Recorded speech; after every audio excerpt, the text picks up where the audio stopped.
Welcome back to Hardball. On Saturday, President Trump held a barn burner of a rally in southwestern Pennsylvania. The 75-minute event, which was meant to boost the struggling campaign of Rick Saccone, mostly centered on the topic Trump likes to talk about the most, Donald Trump. It was a wild performance from the president. Here he is doing his very own Pennsylvania polka, if you will, for voters. Remember I used to say how easy it is to be presidential? But you'd all be out of here right now. But you'd be so bored. I was joking, and I said, president for life, that sounds good. Maybe we're going to have to try it. When I was in China, and other places, by the way, I said, Mr. President, do you have a drug problem? No, no, no. I said, what do you attribute that to? Well, the death penalty. So, if I don't win the election, their ratings are going to go so far down, they're going to be out of business, every one of them. Can you imagine? Can you imagine covering Bernie or Pocahontas? Pocahontas, how about that? Oh, I'd love Oprah to win. I'd love to beat Oprah. I know her weakness. I did The Apprentice on NBC for 14 seasons. I made a lot of money for them. We had a big, successful show. Arnold Schwarzenegger failed when he did The Apprentice, and he's a movie star. Obama was driving you down. You take a look at those numbers before we took over. They were heading down. But our new slogan, when we start running in, can you believe it, 2 years from now, is going to be, Keep America Great, exclamation point. Boy, is he working hard for that crowd. Plagued by the Mueller investigation and allegations of using hush money to hide an alleged relationship with an adult film actress. The Washington Post notes that the president seems to be doubling down on cultural provocation. You heard it there, the attempt. By the way, Pennsylvania polka. Remember K-Tel Records used to sell those records? One glaring example was Trump's particularly personal attack on a California member of Congress. Maxine Waters, we've known her for a long time. Let's watch this personal shot.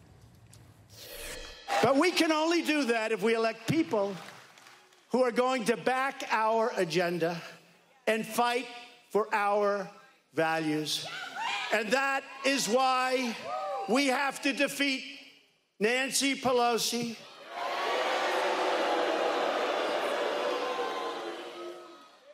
and Maxine Waters, a very low IQ individual. You ever see her? You ever see her? We will impeach him. We will impeach the president. But he hasn't done anything wrong. It doesn't matter. We will impeach him. I'm joined now by Jennifer Rubin, opinion writer for the Washington Post, and Jason Johnson's politics editor for TheRoots.com. Both are MSNBC political contributors. Well, I don't think it was that successful an event. Jennifer, I'll start with you because I'll get the personal stuff. I just think we call it Pennsylvania polka because I grew up with that, and they used to advertise them on the records all the time. You get 50 records for $5 or something, all polka music. It was just one thing after another. It was so predictable and old. Yeah, it's very old. It's like the guy at the end of the barn. He's been there all year ranting the same kind of stuff over and over again. First of all, the poor guy who's running, he barely mentioned his name. Trump probably thinks he's going to lose. Think he'll lose. Yeah, he is going to lose most likely. We'll see tomorrow night. But yeah, this is his shtick, and I don't see them totally into it. The problem with, TV, he should know, is that you need something new. Season 2 has to be better and more interesting than Season 1. I'm very tired, old records, old songs, old polka music. And here's the question. The personal attack on somebody, I don't even think they know. Mm-hmm. They may be vaguely aware she's African-American, right. Maxine Waters. But to go and call her low IQ, where's the base? I mean, you can say I don't like her. You can say she just... Right. Where's the low IQ piece coming in here? And he goes like this, low IQ. He does this sign language thing. I have more respect for the people at this rally, Chris. They know who Maxine Waters is. They know who she represents. They know who Nancy Pelosi is. And look, this is not the first rally Trump's going to do. He's going to do several this year. He's half a rally away from just using the N-word. It's that basic. He's half a rally away from just calling somebody the N-word, and then everyone's going to pretend that they're shocked, and then everybody on The Apprentice is going to say he used it all the time. That's what he does. Yes, he has a hostility and an anger towards women of color. What do you make of that? Where do you think that he's had a life of success? Right. He's a big city guy in a world of diversity, you could argue.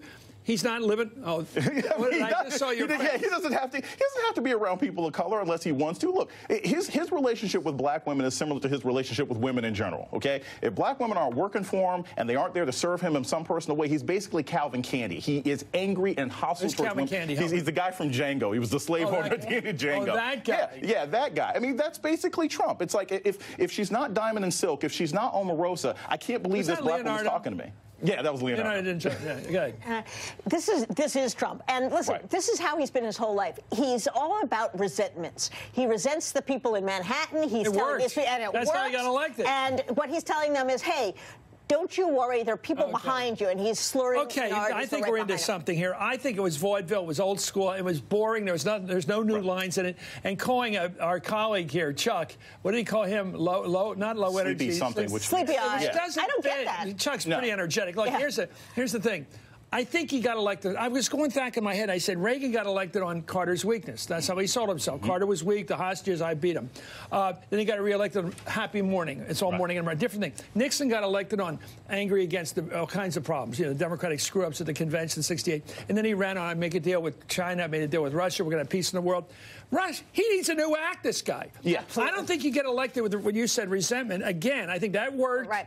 I think he needs a new act. He doesn't have one yet. Absolutely. And the title that he chose... You have to do something. Right. Keep America Great. That's about the status quo. Yeah. America isn't great enough for most Americans. It never has been. We're an aspirational people. I just talked to my brother. He's not very happy about this. Exactly. He didn't vote for Trump. And this is why this is such a dangerous district for him as well, because if he can't win over these people, if this ends up being close, this he is had a 20-point spread down there in southwestern Pennsylvania. Now it looks like this Connor Lamb's going to win on the Democratic side. Anyway, the speech was wide-ranging over the weekend, but Trump repeatedly touted his own accomplishments. Let's watch what they were.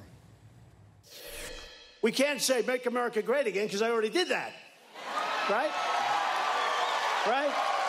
We have done more than any first-term administration in the history of our country. We have. And then they ask, is he a good speaker? I don't know. Look, I don't know if I'm a good speaker.